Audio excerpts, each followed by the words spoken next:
पहली नजर का प्यार तो हम सबने सुना है, पहली नजर की दुश्मनी के बारे में सुना है क्या? जी नहीं, मैं जलन और ईर्ष्या की बात नहीं कर रही। ये उन जबरन गले पड़े लोगों के बारे में है जो जीते जी धरती पर बोझ थे और जो मरने के बाद भी अपनी गंदी हरकतों से बात नहीं आते। मुझे देखा कैसे? मुझे देख क्या रहा है? बे इधर क्यों खड़ा है? मेरे सामने खड़े रहने की तेरी हिम्मत कैसे हुई? ये क्यों, वो क्यों? अरे ऐसे ही फलाना और ढिमके का वगैरह वगैरह। अरे भाई, रीजन और लॉजिक तो गया तेल लेने। आज के किस्से का भूत ऐसा ही सनकी है। पता है क्यों?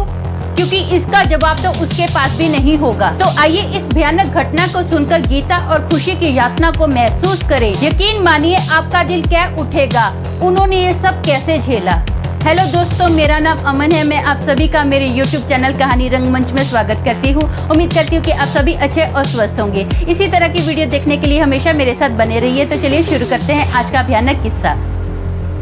दोस्तों, आज का जो किस्सा है ये दिल्ली का किस्सा है। दिल्ली में एक 40 साल की महिला रहती थी जिसका नाम था गीता।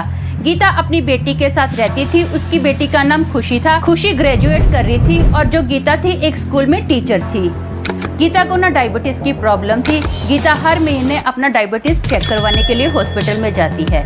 एक दिन गीता अपने साथ खुशी को लेकर जाती है। ये लोग ना हॉस्पिटल में जाते हैं और एक लाइन में खड़े हो जाते हैं। इनके आगे 4-5 लोग खड़े होते हैं जिनको डायबिटीज चेक करवाना था। तो ये अपना वेट कर रहे होते हैं लाइन में। अब ना गीता और खुशी दोनों इधर उधर हॉस्पिटल में देख ही रहे होते हैं ना, तो अचानक से ना गीता की नज़र ऑपरेशन थिएटर के पास पड़ती है। उसको ना वहाँ पर बहुत ही अजीब सा फील होता है। उसको ऐसा महसूस हो रहा है कि जैसे ना उसको कोई बुला रहा है। उसको आवाज़ नहीं आ रही है लेकिन उसको ऐसा लग रहा है कि मुझे कोई देख रहा है और मुझे कोई बुला रहा है। गीता को ना महसूस होता है कि जहाँ पर वो ऑपरेशन थिएटर होता है ना, वहाँ पर एक गोल सी खिड़की होती है।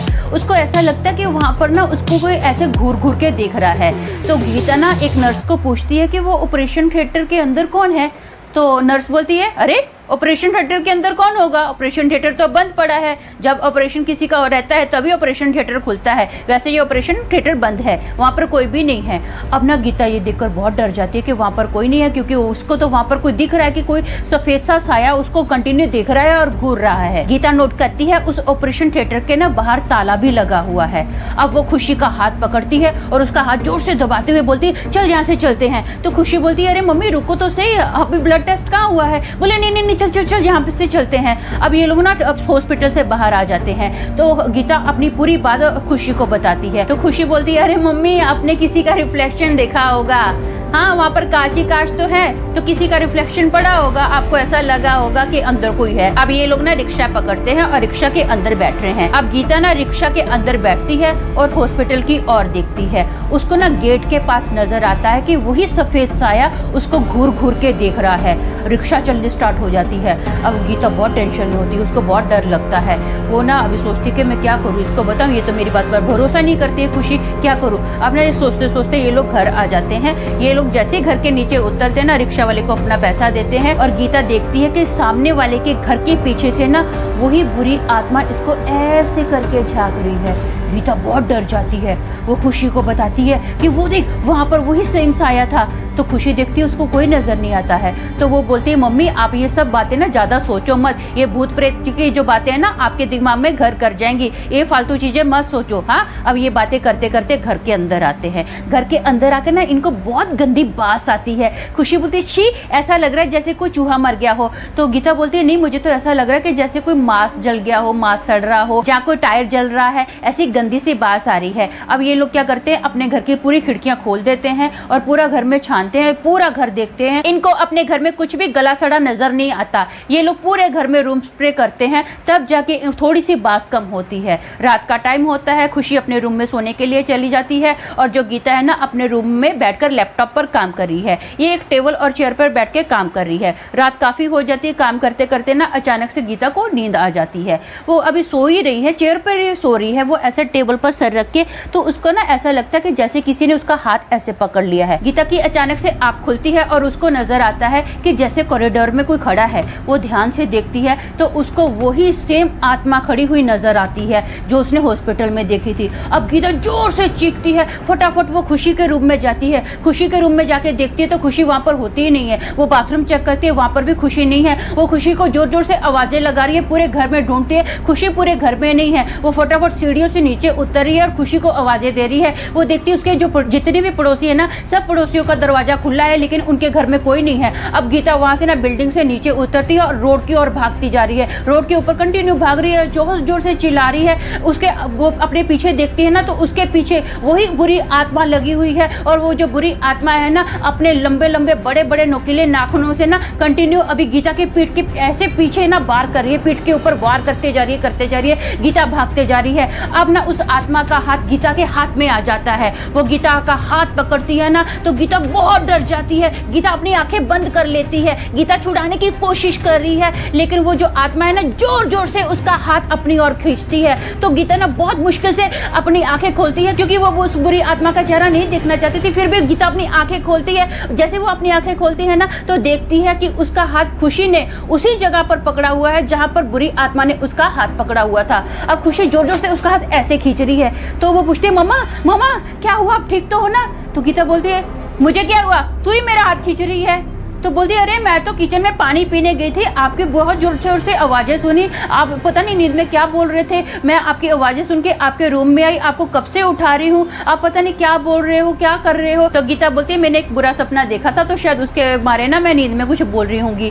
तो अच्छा ऐसा कर, अभी ना बहुत रात हो गई है तो अपने रूम में जा। तो खुशी बोलती है ठीक है। गीता बोलती है, बेटा एक बार मेरी पीठ चेक करना, मेरे को बहुत जलन हो रही है मेरी पीठ के पीछे ना। तो अभी जैसे खुशी पीठ देखती है ना तो बोलती है, अरे मम्मा आपकी पूरी पीठ छिली हुई है, जैसे किसी ने बड़े बड़े नख मारे हो। तो गीता बोलती है, हाँ हाँ हाँ हाँ वो तुझे पता है ना मुझे डायबिटीज़ है तो खुजली करते करते मैंने अपनी पीठ छिल ली थी। तो ऐसा कर बेटा, अभी तुझे कल तेरे स्कूल जाना होगा, बहुत लेट हो गया, तू सो जा, आराम कर, हाँ मैं खुद ही खुजली कर लूँगी। तो खुशी बोलती है ठीक है, मैं आपकी पीठ पर बाम लगा देती हूँ। तो गीता बोलती है ठीक है। अब बाम लगाती है खुशी और अपने रूम में जाके सो जाती है। अगली सुबह होती है, खुशी अपना पढ़ने के लिए चली जाती है और गीता ना बच्चों को पढ़ाने के लिए अपने स्कूल में रवाना हो जाती है। गीता की एक रेगुलर रिक्शा है, ये जो रिक्शा है ना इसको घर से लेती है और अपना स्कूल में छोड़ देती है। गीता उस रिक्शा में बैठती है और अपना ना ये मोबाइल पर लगी हुई है। तो इसको ऐसा लगता है कि जैसे इसके हाथ पर ना किसी ने ऐसे टपली मारी है। तो गीता फट से ऐसे टर्न मार के देखती है। जैसे देखती है गीता को कोई नज़र नहीं आ रहा और रिक्शा वाला आराम से अपनी रिक्शा चला रहा है। अब ना गीता को थोड़ी टेंशन हो जाती है। वो रिक्शा में इधर उधर ऐसे करके देखती है, जैसे वो मिरर में देखती है ना तो वही आत्मा इसको अपने बाजू में बैठी हुई नजर आती है। गीता ना जोर से ऐसा करती है और रिक्शा वाला थार जी ने ब्रेक लगाता है। वो पूछता है कि क्या हुआ बहन जी, आप ठीक तो हो? अब ये पूरी पसीने पसीने है, इसकी हालत बहुत ख़राब है, इसको बहुत डर लग रहा है। ये बोलती है, भाई साहब अब यहीं पर मुझे उतार दो। तो वो बोलता है, आपको तो स्कूल में उतारना था ना। नहीं, आप मुझे यहीं पर छोड़ दो, यहाँ मैं आज यहीं पर उतरूँगी, मुझे कुछ काम है। तो ये वो वहाँ पर उतरती है गीता। अब ना ये फटाफट चल रही है और ये ना पीछे पलटी मार के देखती है, इसको कुछ दिखाई नहीं देता है। ये सोचती है मैं ऐसा करती हूँ, पर्स में से मिरर निकाल के देखती हूँ कि अब भी क्या वो साया मेरे पीछे है। वो ना अभी मिरर से ऐसे ऐसे करके देख रही है तो इसको मिरर में से वही साया नजर आता है जो इसके कंटिन्यू पीछे लगा हुआ है। ये फटाफट दूसरा रिक्शा लेती है, स्कूल में जाती है। बहुत टेंशन में होती है, इसका पढ़ाई में भी मन नहीं लगता कि मैं बच्चों को अच्छे से पढ़ा पाऊँ। फिर भी बहुत मुश्किल से ये बच्चों को पढ़ाती है। फाइनली ये अपने घर पर आ जाती है। अपना रात को बहुत मुश्किल से खाना बनाती है। इसका पूरा दिल भी नहीं होता कि खाना बनाऊँ, ये खाना भी नहीं खाती है, बस ऐसे ही अपना रूम में सो जाती है। अब सुबह के 5 बजते हैं। तो 5 बजते हैं ना तो इसको इसके कबाड़ में से धार देने आवाज़ आती है। ये देखती है, इसके पूरे कबाड़ के कपड़े धार देने जो आवाज़ आई थी ना नीचे गिरे हुए हैं और उन कपड़ों के ऊपर किताबें भी गिरी हुई है और उन पर आग लगी हुई है। ये जोर से चीखती है, आग आग आग। अब ये चीखते चीखते ना अपने रूम से बाहर निकलती है तो खुशी आती है। खुशी बोलती है, क्या हुआ मम्मी? तो वो बोलती, देख कपड़ों को आग लगी, किताबों को आग लगी है, रूम में मेरे आग लगी है। तो खुशी बोलती है, अरे मम्मी कहाँ आग लगी है? अरे मेरे रूम में तुझे दिखाई नहीं दे रहा है क्या? बोली, कहाँ? कहीं नहीं आपके रूम में आग लगी, सब चीजें तो एकदम सेट से पड़ी हैं। आपको हुआ क्या है? आपने फिर कोई बुरा सपना देखा क्या? ये ध्यान से दिखती है, इसके रूम में सब चीज़ें सेट होती हैं, ये अपना कबाड़ खोलती है, कपड़े भी एकदम सेट होते हैं। ये बड़ी हैरान हो जाती है। तो बोलती है हाँ शायद मैंने कुछ सपना देख लिया होगा इसीलिए ऐसा हुआ होगा। तो ये बहुत टेंशन में होती है। बोलती बेटा जा तो अपने रूम में सो जा। ये सोती नहीं है। फिर से नेक्स्ट सुबह आती है, ये स्कूल में जाती है, अपना ना बच्चों को पढ़ा रही होती है। अब इसको ऐसा लगता है कि टेबल के लास्ट टेबल पर ना वही साया बैठा है। ये पढ़ाते पढ़ाते ना बहुत डर जाती है, इसके मुँह से भी जुबान भी नहीं निकलती है, ये बोल ही नहीं पा रही है। तो ये ना बहुत मुश्किल से एक जो क्लास का मॉनिटर रहता है उसको बोलती है कि बेटा मेरे को थोड़ा तबीयत ठीक नहीं लग रही है, ऐसा कर तू थोड़े टाइम के लिए ना क्लास हैंडल कर, मैं थोड़ा फ्रेश होकर आती हूँ। ये स्टाफ रूम में जाती है, बहुत टेंशन में होती है, पूरी पसीने पसीने होती है और ये ना कंटिन्यू इधर उधर देख रही है कि अब भी वो साया इसके पीछे है। ये मिरर में से भी देखती है, इसको वो साया नजर नहीं आता है। इसके आगे ना कुछ किताबें पड़ी होती हैं, उसको ऐसा लगता है कि जैसे किताबों पर ना आग लगी हुई है। बस ये कंटिन्यू ऐसे किताबों को देख रही, कोई रिएक्ट ही नहीं कर रही है। अब स्टाफ रूम में ना एक टीचर आती है, वो बोलती है अरे मैडम पूरी बुक्स पे आग लग गई है, आप आराम से ऐसे बैठे हो। इतने में फटाफट चपड़ासी आता है, पूरी किताबों पर पानी डाल देता है, आग बुझ जाती है। तो वो जो टीचर होती ना वो पूछती मैडम आपको क्या हुआ, आपकी तबीयत तो ठीक है ना। तो ये बोलती नहीं मेरी तबीयत ठीक नहीं है, मेरे को बहुत अनईजी फील हो रहा है, मेरे ना हालत बहुत ख़राब है, मुझे ऐसा करती हूँ मैं छुट्टी लेती हूँ और घर जाती हूँ। वो बोलती है ठीक है। या फिर ये प्रिंसिपल से छुट्टी लेती है, अपने घर पर आती है, बहुत डरी हुई है ये, इसकी हालत बहुत ज़्यादा ख़राब है। ये कंटिन्यू बस टेबल पर बैठ के अजीब सा कुछ सोच रही है, इसको समझ में नहीं आ रहा कि मैं क्या करूँ क्या नहीं करूँ। वो जो साया है मेरा पीछे ही नहीं छोड़ रहा है। अभी शाम का टाइम होता है, खुशी घर पर आती है, वो खुशी इसको पूछती है कि क्या हुआ मम्मी, आपकी तबीयत ठीक नहीं लग रही है। ये बोलती हाँ तो खुशी पूछती है कि डॉक्टर के पास चले। नहीं नहीं नहीं नहीं। तो बोलती है अच्छा आपने कुछ खाया, बोलती है नहीं। ठीक है मैं कुछ बना के दूँ आपको। तो ये बोलती है नहीं कुछ नहीं मत बना, ऐसा कर बाहर से कुछ ऑर्डर कर दे। ये लोग ना बाहर से खाना ऑर्डर करते हैं। ये अभी ना ये दोनों खाने पर बैठे हैं। तो गीता ना खुशी को बोलती है मैं ना तुझे एक बात बताना चाहती हूँ। तो खुशी बोलती है हाँ मम्मी बोलो ना क्या बात है। तो गीता बोलती है जो मैंने उस दिन हॉस्पिटल में साया देखा था ना, वो साया कंटिन्यू मेरे पीछे पड़ा हुआ है। मैं जहाँ कहीं भी जाती हूँ ना वो साया मेरे ही पीछे लगा रहता है, मुझे हर जगह वो साया दिखता है। तो खुशी ना अभी खाना खाते खाते उसके मुंह में पानी होता है, वो धार देने अपना मुंह से पानी निकालती है और हंसते हुए बोलती है अरे मम्मी मैंने बोला था ना वो भूत प्रेत आपके दिमाग में घर कर जाएगा, वही हुआ। वो जो प्रेत है ना आपके दिमाग में घर कर गया है, हर वक्त बस आप उसी के बारे में सोचते हो इसीलिए आपको वो हर जगह नज़र आता है। तो गीता बोलती है नहीं ऐसा नहीं है, ये मेरे को हर जगह नज़र, मेरा कोई बहम नहीं है, ये सच्ची बात है। तो खुशी बोलती है अच्छा अगर आपको वो हर जगह नज़र आता है तो मुझे क्यों नहीं नज़र आता। तो गीता बोलती है तू देखना चाहती है। तो खुशी बोलती है हाँ मैं देखना चाहती हूँ। तो गीता बोलती है जा अपना अंदर से मिरर लेकर आ। अपना खुशी मिरर लेकर आती है, वो देखती है, बोलती है इस मिरर में तो मैं ही नज़र आती हूँ और तो कोई भी नहीं है।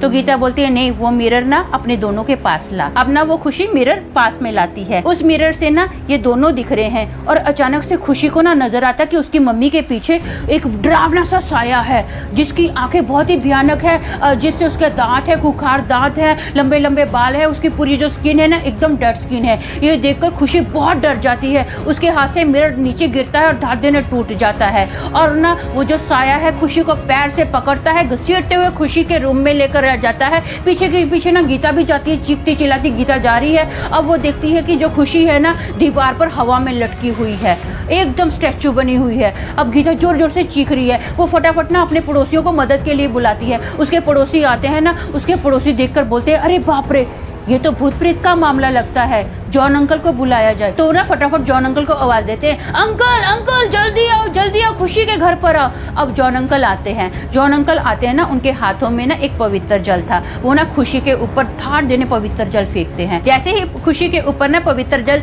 डाला जाता है ना, खुशी धार देने नीचे आती है और बेहोश होकर अपने बेड पर गिर जाती है। तो जॉन अंकल ना उसके ऊपर प्रार्थना करते हैं, गीता के ऊपर भी प्रार्थना करते हैं, फिर पूरे घर में प्रार्थना करते हैं। फिर थोड़े ही टाइम के बाद ना एकदम नॉर्मल माहौल हो जाता है। तो जॉन अंकल बोलते हैं कोई टेंशन की बात नहीं है, जो भी भूत प्रेत था ना वो आपके घर से निकल गया है।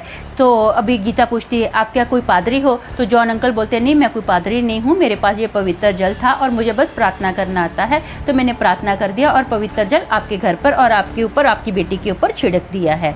अब जॉन अंकल तो निकल जाते हैं। उसके बाद इनके घर में ऐसा कोई भी हादसा नहीं होता। तो गीता को वो बुरी आत्मा फिर कभी नजर नहीं आई है। तो दोस्तों मेरा मानना ये है, मैंने पहले भी आपको बताया था कि आप कभी भी बाहर जाते हो ना तो ये मत बोलो चल चल चल, अरे चल ना, ऐसा कभी मत बोलो, ऐसे शब्द कभी मत यूज करो। ये क्या होता है, ये जो भूत प्रेत होते हैं ना, तब ऐसा जब शब्द बोलते हो कि चल, तो वो आपके पीछे लग जाते हैं। और जब कोई बोलता है ना कि मैंने भूत प्रेत देखा है, तो उसकी बात पर भरोसा करना चाहिए। क्या पता वो सच बोल रहा हो, जैसे गीता सच बोल रही थी। देखो गीता बहुत बड़े हादसे से बची है, तो ऐसे ही हमें अब सामने वाले की बात पर भरोसा करना है और उसको उस बुरे हादसे से निकालना है। तो आज के लिए बस इतना ही। कल फिर मिलूंगी और एक भयानक किस्से के साथ। तब तक के लिए शालोम, शांति और सलाम।